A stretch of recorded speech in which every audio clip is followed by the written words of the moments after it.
So let's now give our audience a little overview of a sous chef and how does the day look like. And also, once you're done with that, which one did you enjoy more? Being the person who really actually cooks or being the person who is more on the management side?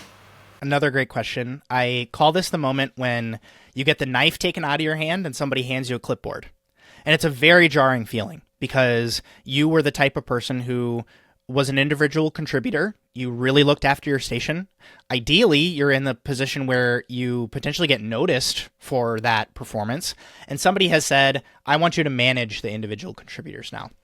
And that's certainly what happened to me. I was working at a restaurant on the west coast of Norway. I worked myself from entremet station to roast station and then roast station to kind of like an AM sous chef. The position kind of got created for me while I was there because we had just started to take on apprentices.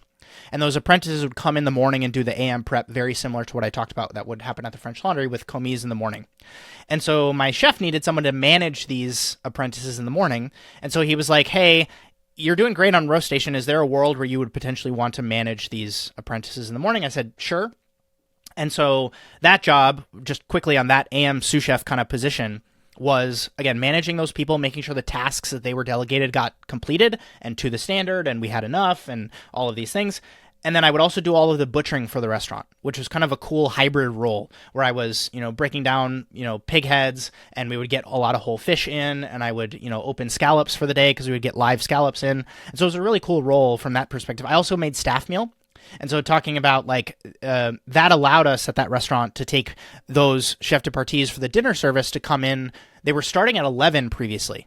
But when I took over as AM sous chef and started doing all of the butchering and the staff meal, I think they were able to come in at 2 o'clock, which was amazing. They got 3 hours back in their day because we were a very small team and all of those sorts of benefits. But going into a PM sous chef at that restaurant, which was more of an executive sous chef role. This was, you were in charge of a lot of the ordering. Maybe let's take a step back and talk about a day in the life. So day in the life for that was, I would typically try to spend as much time at home as I could, but it would be one of those situations where you knew you could write emails, or you knew you could get ahead on printing menus, or you knew you could develop this new dish for the tasting menu.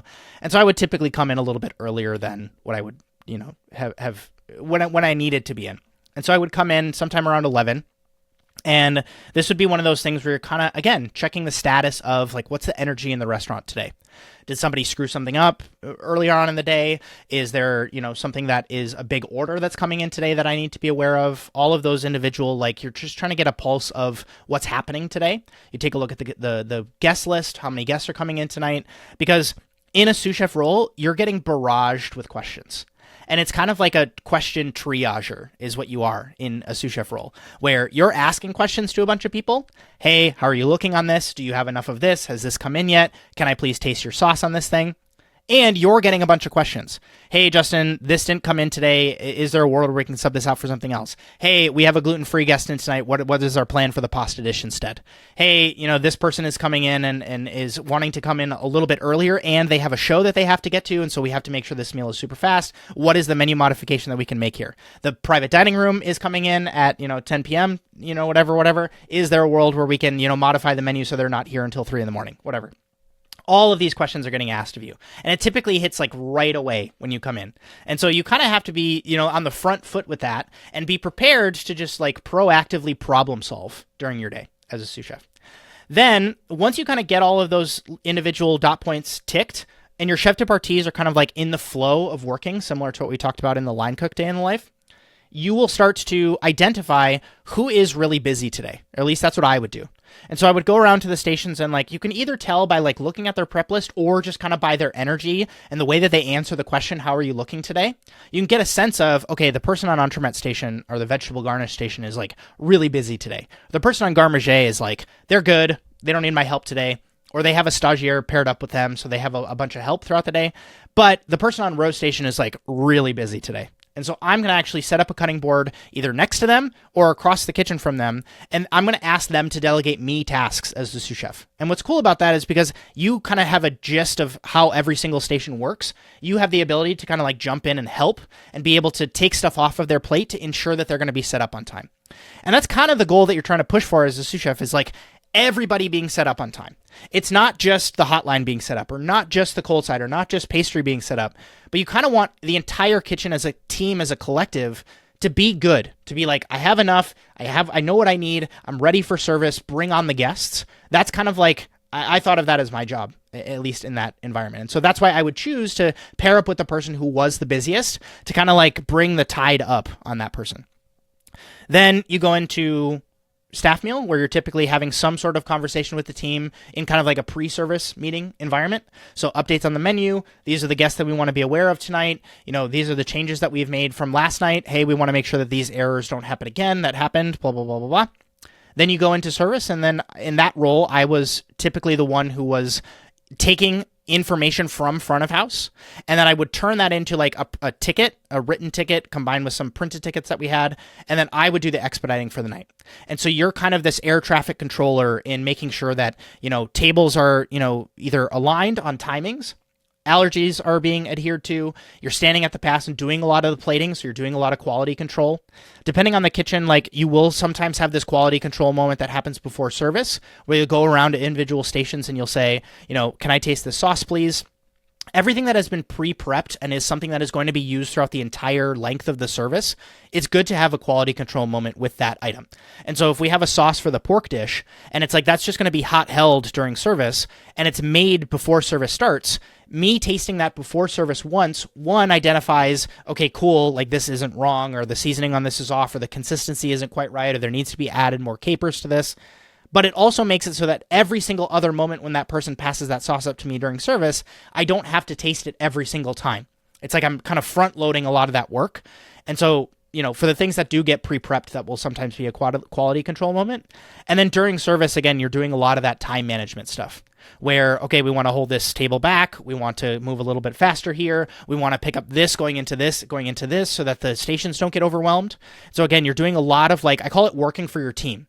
And so you're in the position where it's like you're wanting to make sure that your team's life is easier, so they're put in the positions to do exactly what they need to do as well as possible.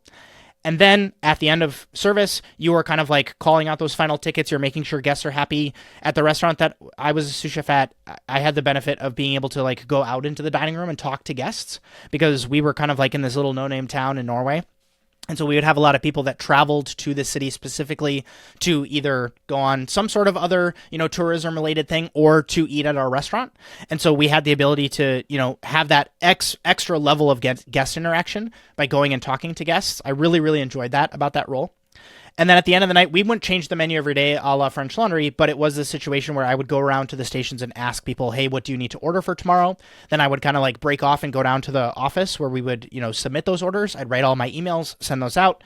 And then you're kind of again, coming back upstairs, you're making sure that everything was broken down properly. You're answering any questions that anybody has about the next day.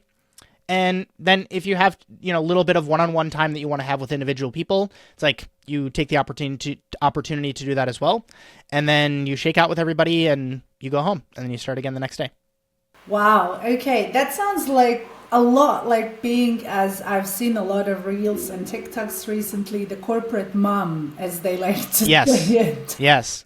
You are a middle manager in a lot of sense. You're not quite the head chef. It's not your concept. You kind of are beholden in a lot of ways. And I say that in a loving way. I actually liked being able to take somebody else's vision and understand what the constraints were in that concept, and come up with ideas or uphold the standards that were set through this business. But then at the same time, it's you are managing people underneath you. And so you're kind of sandwiched between, the two levels of the organization, where you're getting it from both sides. You're getting the head chef telling you things that need to be changed, and you're getting insights from your chef de partie who are telling you hey, I'm struggling with this, or hey, I need help with this, or hey, I'm not going to be there with this.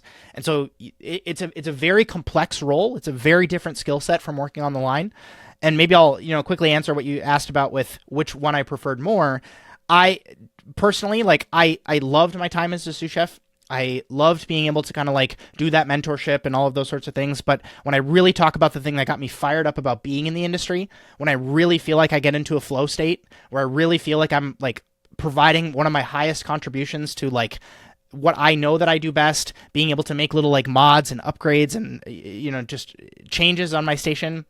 The satisfying feeling of knowing that I was the one who cooked that piece of fish that the person on table 12 really enjoyed. there's nothing that compares to me of being like a line cook or chef de partie.